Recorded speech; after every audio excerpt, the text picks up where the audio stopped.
कक्षा 9 भौतिकी में हम लोग कल इनर्शिया और मास के बारे में आप बताए थे, जड़त्व और द्रव्यमान के बारे में।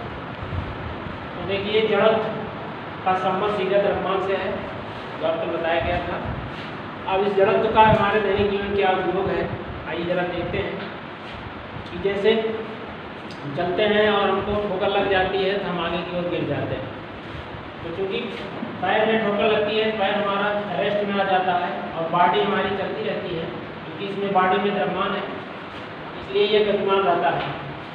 और गतिमान रहता है तो अचानक जो है पैर रेस्ट में आने से इसकी गति तुरंत जीरो नहीं हो पाती है और आदमी आगे की ओर गिर जाता है।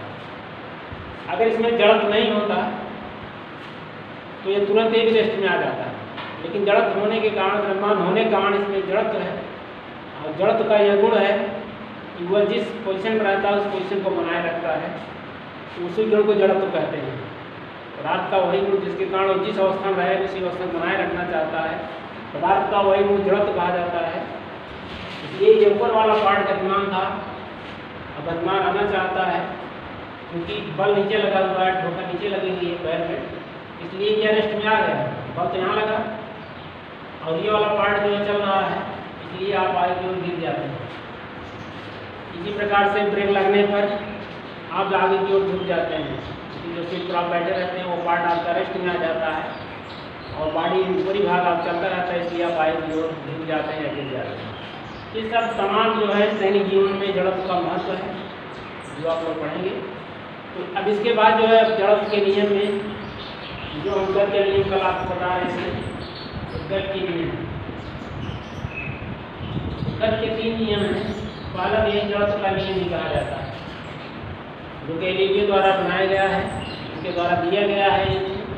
पहले उन्होंने इसके बारे में चर्चा की, इसलिए इसको गैलीलियो के नियम से भी जाना जाता है या जड़त्व के नियम से भी जाना जाता है। तो पहला नियम यही है कि जब कोई गति की अवस्था में है या विराम की अवस्था में है तो अपनी वह अवस्था को बनाए रखना चाहती है। कब तक? जब तक उस पर कोई बाहर से बल ना लगे। अगर बाहर से बल नहीं लगेगा तो वह उसकी वही अवस्था बनी रहेगी। जैसे गेंद को आप देखते हैं, लेकिन गेंद को दूर जा करके रुक जाता है। अब गेंद आपने देखा, ये जमीन से घर्षण कारण इस पर जो बल लगा है, धीरे धीरे गेंद इस बल के कारण जिसके गति का विरोध करती है और गेंद जो है रेस्ट में आ जाती है। इस प्रकार से गेंद जो है गतिमान रहना चाहती है, लेकिन नहीं रह पाती। किसके कारण? जो ये घर्षण बल है जमीन का, उसके कारण। इसलिए यह बाह्य बल हो गया जो उस गेंद पर लगा है, इस प्रकार से वह रेस्ट में आ गया। इस प्रकार से गति का जो पहला नियम है, गैलीलियो नियम से जो जाना जाता है, वो यही है। कोई वस्तु का गतिमान है या विरामावस्था में है तो वो अपनी वह अवस्था को बनाए रखना चाहती है तब तक जब तक कि कोई बाहर से बल ना लगे। जैसे कोई वस्तु विराम में है, जब तक उस पर आप बल नहीं लगाएंगे, जैसे गेंद आप जमीन पर रखती हैं, जब तक इस पर आप बल नहीं लगाएंगे तब तक ये गति की अवस्था नहीं आएगी। या किसी ढलान पर आप इसको नहीं रखेंगे तब तक गति की अवस्था नहीं आएगी। तो ढलान लगा करके आप छोड़ देते हैं, बल आप नहीं लगाते हैं, तो गेंद जो है क्यों गतिमान हो जाती है? क्योंकि मूर्ति का गुरुत्वाकर्षण बल मूर्ति पर नीचे की ओर कार्य करता है, यह मूर्ति बल का उद्धार करता है और इसका ये कॉम्पोनेंट दिशा में लगता है, ये घटक दिशा में लगता है, जो उसको उस तल पर नीचे की ओर ले जाता है। यानी मतलब आपने बल नहीं लगाया, छोड़ दिया आपने, लेकिन इस गुरुत्व बल के कारण वो नीचे की ओर गिरना शुरू, यानी गुरुत्व बल ही बाह्य जो है कारक है इसमें। इस प्रकार से जड़त्व का पहला नियम है, जब किसी वस्तु पर हम कोई बाह्य बल आरोपित नहीं करते हैं तो वह उसकी अवस्था जो है मेंटेन रहेगी, चाहे वो गति की अवस्था हो चाहे वो विराम की अवस्था हो। ये आपका पहला नियम है। इसका दैनिक जीवन में बहुत उपयोग है, जैसे भी आप बताए हैं यहाँ पर जड़त्व के जवाब को समझा रहे थे, उसमें आप बताए हैं। तो अब दूसरा उदाहरण है, जैसे आप अपने एक गिलास में ऊपर एक दफ्ती रख करके उस पर एक सिक्का रखते हैं। जब तक दफ्ती पर आप तगड़े से ठोकर मारते हैं तो सिक्का आपका कहाँ गिरेगा? गिलास में गिर जाता है, क्योंकि वह दफ्ती तो गतिमान हो गई, लेकिन जो इतनी जल्दी वह बल सिक्के को नहीं मिल पाता है, इसलिए वो रेस्ट में रहता है और दफ्ती आगे की ओर चली जाती है, सिक्का आपके गिलास में गिर जाता है। इस प्रकार से तमाम उदाहरण आप किताब में जो आप पढ़ेंगे। तो इसके बाद दूसरे नियम आते हैं। तो दूसरा नियम जो आप पढ़ चुके हैं, F equal to m into a, इसी को निरूपित करता है या इसी से बना हुआ है। तो अब आप जरा पहले नियम पा रहे हैं, अगर F जो है 0 हो जाए, कोई बाय बल ना लगे, F 0 हो जाएगा तो m इंटू a 0 हो जाएगा, क्योंकि m 0 हो नहीं सकता, इसलिए मजबूरी है a 0 हो जाएगा। क्योंकि दोनों का गुणनफल 0 है, m 0 नहीं हो सकता है, क्योंकि आप जानते हैं दुनिया में कोई भी वस्तु है तो उसमें कुछ न कुछ द्रव्यमान रहता है, इसलिए द्रव्यमान 0 में m 0 नहीं हो सकता है। तो इससे ये क्लियर हो रहा है कि दोनों गुणनफल 0 है। अगर m 0 नहीं है तो मजबूरी है कि a को क्या होना पड़ेगा, 0 होना पड़ेगा, इसलिए a बराबर 0 हो जाएगा। अब a आप जानते हैं क्या है, ये त्वरण है, जिसे आप delta D upon delta T के सूत्र से पहचानते हैं।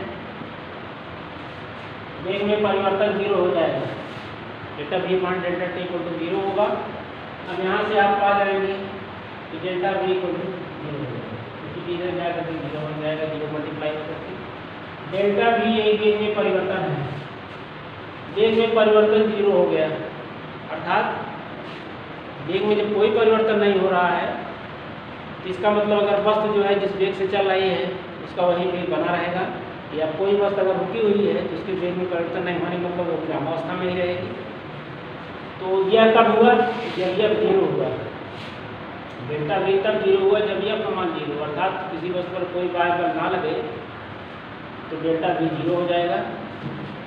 डेल्टा वी 0 हो जाएगा तो इसका मतलब उसकी पूर्ण स्थिति बनी रहेगी, चाहे वो जिस वेग चला उसी वेग चलता जाएगा, या रेस्ट में है, विराम में ही बना रहेगा।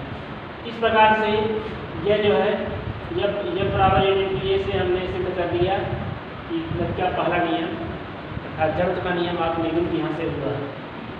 अब आइए जब यह बराबर ये कहाँ से बना, जो सूत्र आप पढ़ते आ रहे हैं, सूत्र कहाँ से बना, इसके बारे में आप देखते हैं।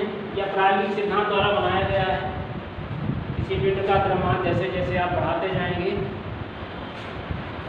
अगर त्वरण आपको उतने मेंटेन रखना है तो F का मान ज़्यादा करना पड़ेगा। अगर A आप उतने त्वरण उसमें मेंटेन रखना चाहते हैं, बनाए रखना चाहते हैं, तो द्रव्यमान अगर आप बढ़ा रहे हैं तो निश्चित ही आपको F मान बढ़ाना पड़ेगा। क्योंकि F नहीं बढ़ाएंगे, A कांस्टेंट हो गया, तो अगर M बढ़ेगा तो निश्चित ही F बढ़ जाएगा। इस प्रकार से प्रायोगिक सिद्धांत द्वारा ये क्लियर हुआ कि जो हमारा F है डायरेक्टली प्रोपोर्शनल होता है A के, और इस नियम के यहाँ भी हम बारे में बताए हैं। अब हम नियम को कांस्टेंट रखते हुए ए में परिवर्तन करेंगे तो देखते हैं कि F का मान में क्या होता है। अब द्रव्यमान आप निश्चित कर दिए, त्वरण आपको बढ़ाना है, त्वरण में परिवर्तन करना है, तो F के मान में परिवर्तन करना पड़ेगा। क्योंकि M कांस्टेंट हो गया तो जब A बढ़ेगा तो F मान भी बढ़ेगा, और ज़्यादा त्वरण उत्पन्न करने के लिए ज़्यादा बल आपको लगाना पड़ेगा। इसलिए दूसरा कारक जो है आपको प्रभावित करने वाला त्वरण है, यानी जो हमारा ये बल है द्रव्यमान पर भी निर्भर करता है और त्वरण पर भी निर्भर करता है। इसलिए ये दोनों प्रयोगों से यह प्रोपोर्शनल हो जाता है नियम इंटू। अब यहाँ पर चूंकि विज्ञान में आप प्रोपोर्शनल का चिन्ह हटाते हैं, एक कांस्टेंट से विज्ञान बराबर हो जाएगा कि नियम। अब यहाँ पर जो यह समानुपाती स्थिरांक का ये आया है, इसका मान भी हम प्रयोग द्वारा निकालते हैं। कैसे? इसके का मान निकालने के लिए हम एकांक द्रव्यमान की कोई वस्तु लेते हैं और उसमें हम 1 मीटर पर सेकंड का त्वरण उत्पन्न करना चाहते हैं। तो हमें देखते हैं कि अगर 1 किलोग्राम की वस्तु है, अगर उसमें हम 1 मीटर पर सेकंड स्क्वायर का त्वरण उत्पन्न करना चाहते हैं, तो आप देखेंगे कितना बल लगाना होगा, 1 न्यूटन आपको बल लगाना होगा। यह प्रायोगिक सिद्धांत है। 1 किलोग्राम की वस्तु में 1 मीटर पर सेकंड का त्वरण उत्पन्न करने के लिए उस वस्तु पर कितना बल लगाना होगा, 1 न्यूटन। तो यहाँ पर आप सब रख देते हैं, इधर 1 न्यूटन हो जाएगा बराबर 1 × 1 kg × 1 मीटर पर सेकंड स्क्वायर। यह आपका बन जाएगा न्यूटन, न्यूटन से कैंसिल हो जाएगा, तो के का मान कितना आ जाएगा, 1 आ जाएगा। और यही के का मान हम इसमें पुट कर देते हैं, रख देते हैं, तो ये बराबर ये बिंदु आ जाता है। इस प्रकार से यह गतिज समीकरण है। कहने मतलब किसी पिंड पर लगने वाला जो बल है वो द्रव्यमान और त्वरण दोनों के समानुपाती होता है। यही गति का दूसरा नियम है जो गति विशेष गति नियम के नाम से जाना जाता है। इसके बाद आगे हम मास्टर बनाएंगे।